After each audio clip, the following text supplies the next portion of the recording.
where you're actually asking, have Jehovah's Witnesses changed something that they never did?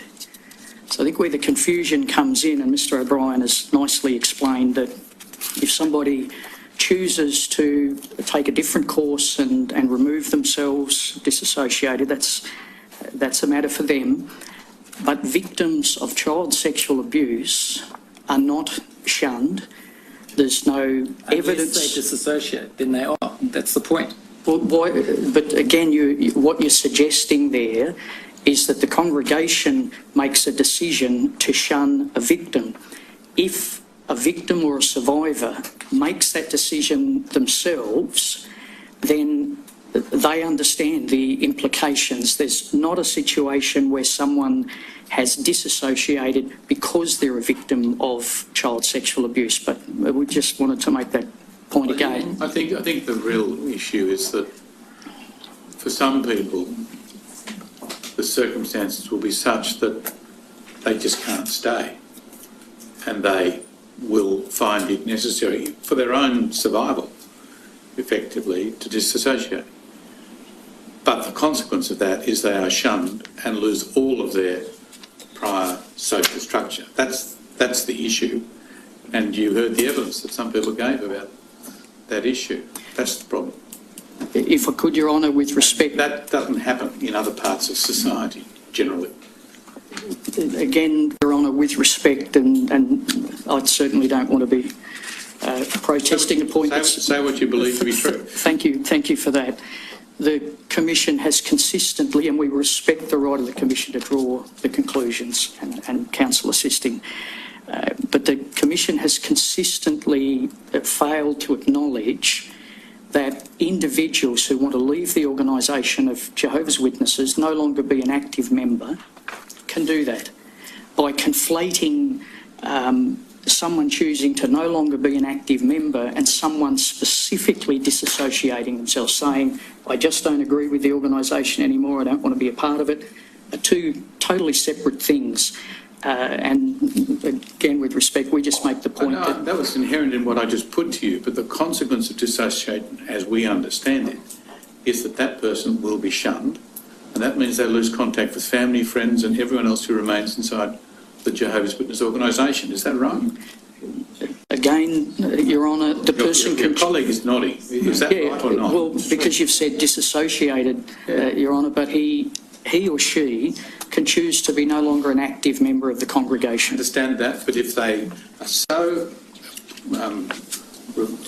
unable to cope with what's happened and the way they've been treated inside the organisation that they dissociate, then they lose all of their previous social structure. Is that right? That could be the case, and we respect their right to make that decision. Well, it's a pretty cruel way of dealing with someone, isn't it, who has suffered sexual abuse. I could only repeat what I've said, Your Honour. I know, but it's cruel, isn't it? To take away, by reason of the rules that you impose, all of their social structure. That's cruel. Could I just interrupt, Your Honour? I believe with the difference between disfellowshipping and disassociation, the congregation takes the action in disfellowshipping somebody who is then shunned. The person who disassociates himself, they're taking the action. Now, for whatever reason, I agree, not even with regards to being a victim, others make the same decision. But they are actually taking the stand to shun the congregation from themselves. And they understand the implications of that. Now, it is, I agree, it puts them in a difficult situation, but it is a choice. You see, someone who comes to you and says, I was sexually abused, but because there's no two witnesses, you don't accept it. You don't make that finding. They're left in a very difficult position, aren't they? If they choose not to report it to the authorities, then... For whatever reason, if the organisation doesn't acknowledge that they were abused, that imposes a great burden on them, doesn't it? If I could again respectfully say, Your Honour, we don't disbelieve a person who makes an accusation. That's why we investigate every accusation brought forth by the elders. Yes, but if there's not two witnesses, you don't accept it, do you?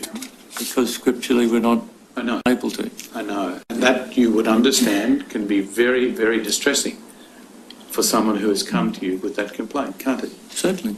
Not being a victim is very distressing. Whatever consequences come, yeah, we agree. And that can lead to a chain of circumstances where that person feels unable to do other than dissociate from your organisation. Correct? Could I respectfully, Your Honour, say we don't want to be defensive and we acknowledge that disassociation or disfellowshipping certainly have implications. An individual can choose to be inactive. Could I use very briefly a parallel that in my careful reading of the issue papers from the Commission, and some of it I don't understand, most of it I have, it's been very well put together, and the summaries. One reference said that only reporting is low across the community. One study that's not suggesting the Commission validated it, but it was just referenced. One study in this country suggested that only 10% of child abuse allegations, and I believe it was in New South Wales, but I'll be corrected on that, lead to a conviction, and only around half of those lead to a custodial sentence. I mention that simply to say that if on an occasion a victim of child abuse has felt that where Jehovah's Witnesses have taken a Bible-based stand, my heart also goes out to the thousands of victims who've come forward and asked for help. It's not resulted in a conviction, or if it has, only half of those result in a custodial sentence. So I just put it in the context that we are extremely aware of the damage that is done where the victim, it's compounded by the action that we, the police or the courts take. And in that context, we absolutely agree with you.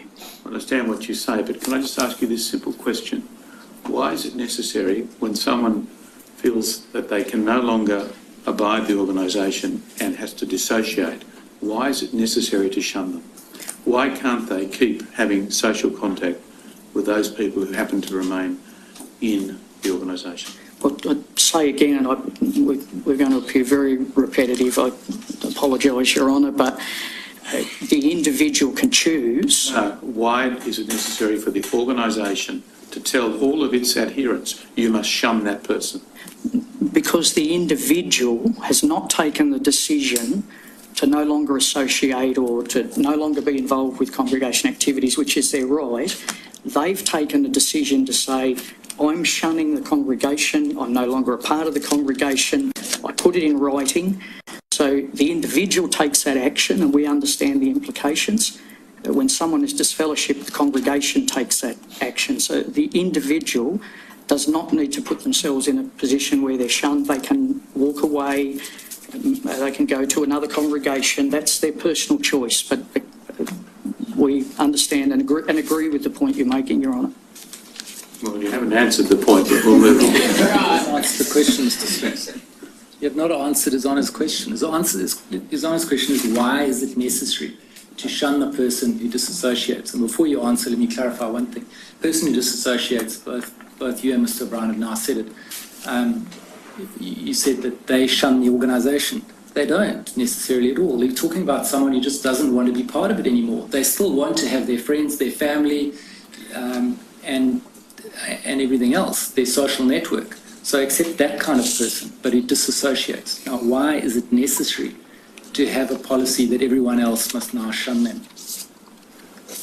Again, that's a decision the person makes, because that individual... Sphinx, that doesn't answer the Mr. question. Stewart, I don't think we're going to get anywhere. I think we should... Well, the real answer to the question is because you say the Bible says so. That's the answer, isn't it? Yes, that's our understanding of the scriptural disfellowshipping and disassociation doctrine.